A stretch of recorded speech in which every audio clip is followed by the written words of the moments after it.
आज राज्य मंत्रिमंडळाची बैठक पार पडली। या बैठकीमध्ये महाराष्ट्र पोलीस दलामध्ये 15,000 पोलीस भरतीला कॅबिनेटमध्ये मंजुरी देण्यात आली।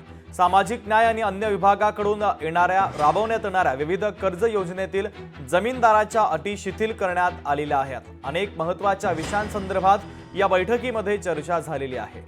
दरम्यान आजच्या या कॅबिनेटमध्ये कोणते निर्णय घेण्यात आलेले आहेत त्याच्यावर एक नजर टाकूया। राज्यातील रास्त भाव दुकानदारांच्या मार्जिनमध्ये वाढ करण्याचा निर्णय कॅबिनेटने घेतलेला आहे। सोबतच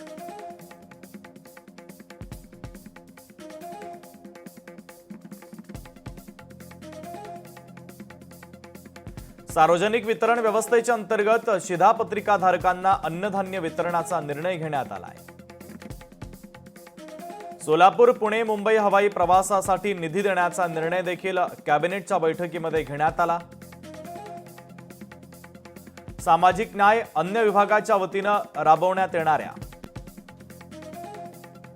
विविध कर्ज योजनेतील जामीनदाराच्या अटी शिथिल करण्याचा निर्णयही घेण्यात आला आहे।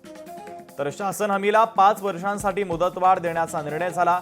तर महाराष्ट्र पोलीस दलामध्ये 15,000 पोलीस भरतीला कॅबिनेटची मंजुरी आहे।